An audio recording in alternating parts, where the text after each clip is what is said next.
मैं रवीश पांडे। आज के इस अंक में हम सभी प्रतियोगी परीक्षार्थियों का अभिनंदन करते हैं, स्वागत करते हैं।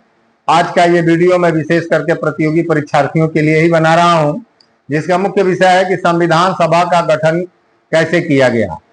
तो मित्रों, हमारे देश का जो संविधान है वह दुनिया का सबसे बड़ा लिखित संविधान है और दुनिया का सबसे बड़ा लोकतांत्रिक देश है भारत।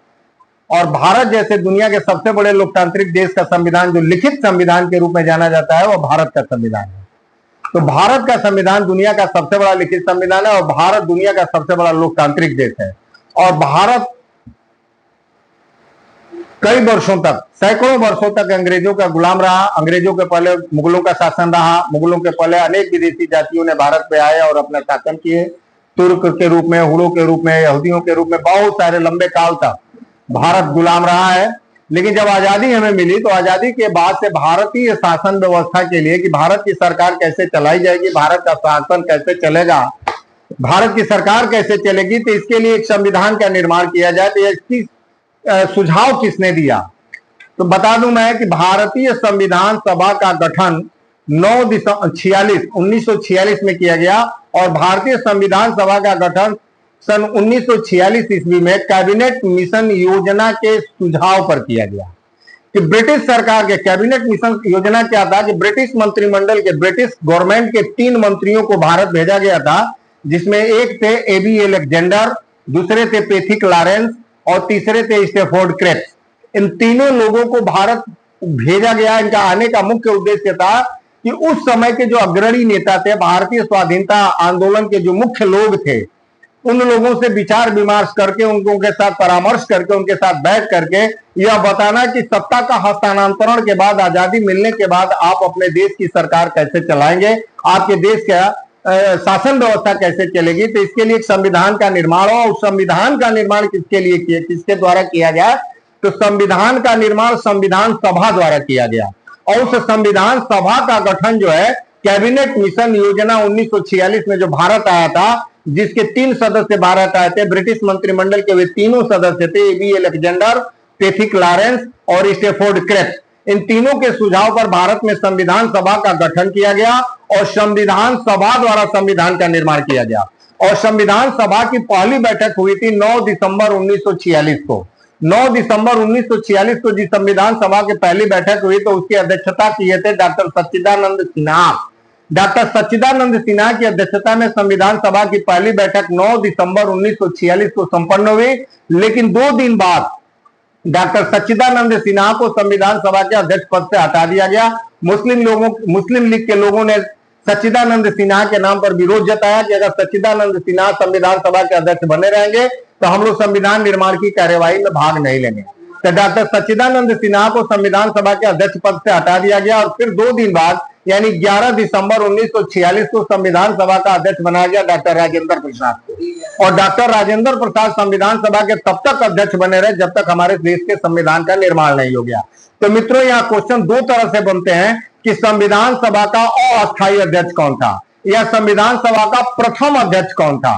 तो इन दोनों प्रश्नों का जवाब मिलता है डॉक्टर सच्चिदानंद सिन्हा, क्योंकि संविधान सभा की जो पहली बैठक 9 दिसंबर 1946 को हुई थी उसकी अध्यक्षता डॉक्टर सच्चिदानंद सिन्हा द्वारा की गई थी।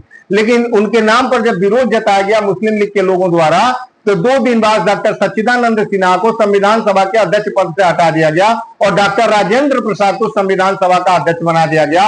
और डॉक्टर राजेंद्र प्रसाद संविधान सभा के तब तक अध्यक्ष बने रहे जब तक हमारे देश के संविधान का निर्माण नहीं हो गया। तो अस्थायी अध्यक्ष कौन था? संविधान सभा का अस्थायी अध्यक्ष किसे बनाया गया या संविधान सभा का अस्थायी अध्यक्ष कौन था? इस प्रश्न का जवाब होता है डॉक्टर राजेंद्र प्रसाद। और संविधान सभा का प्रथम अध्यक्ष कौन थे या संविधान सभा का अस्थायी अध्यक्ष कौन था? इस प्रश्न का जवाब आता है डॉक्टर सच्चिदानंद सिन्हा। ये समझने वाली बात है प्रतियोगी परीक्षार्थियों के लिए कि ये दोनों चीजें निश्चित रूप से समझ लें कि संविधान सभा का अस्थायी अध्यक्ष कौन था और संविधान सभा का प्रथम अध्यक्ष कौन था। इन दोनों प्रश्नों का जवाब एक ही होता है डॉक्टर सच्चिदानंद सिन्हा।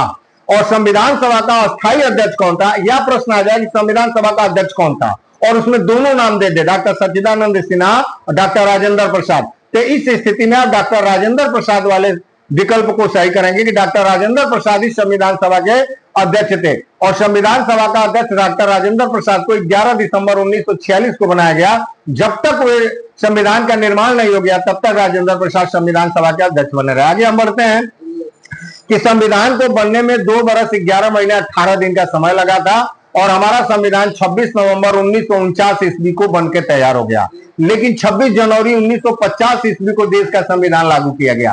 प्रश्न यह उठता है कि 26 नवंबर 1949 को जब हमारे देश का संविधान बन गया तो 2 महीने बाद 26 जनवरी 1950 को हमारे देश का संविधान क्यों लागू किया गया?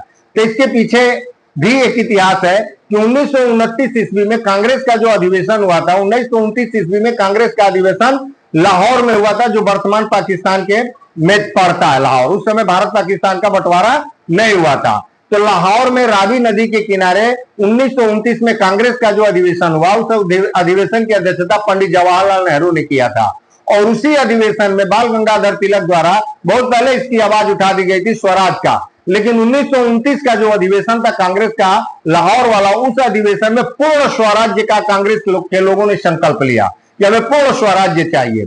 वह तारीख थी 26 जनवरी। ध्यान देने योग्य यह बात है कि 26 जनवरी सन 1929 को कांग्रेस अधिवेशन लाहौर, जिसकी अध्यक्षता पंडित जवाहरलाल नेहरू ने किया था, उसी अधिवेशन में पूर्ण स्वराज्य का संकल्प कांग्रेस के लोगों ने किया और ठीक इसकी याद में 1 बरस बाद यानी 26 जनवरी 1930 ईस्वी को भारत में पहली बार स्वाधीनता दिवस मनाया गया।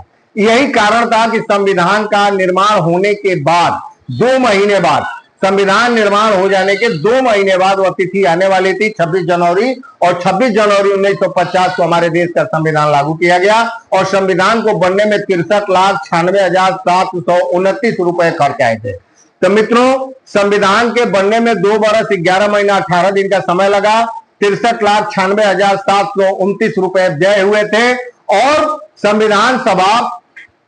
संविधान हमारा 26 जनवरी 1950 को क्यों लागू हुआ? तो इसके पीछे ये तर्कता मैंने बताया कि 26 जनवरी के दिन ही 1929 में पूर्ण स्वराज्य का संकल्प कांग्रेस के लोगों द्वारा लिया गया था और 26 जनवरी के दिन ही 1930 में देश में पहली बार स्वाधीनता दिवस मनाया गया था। आज के एपिसोड में बस इतना ही, फिर मिलेंगे अगले वीडियो में आप लोगों के साथ। जय हिंद, जय भारत।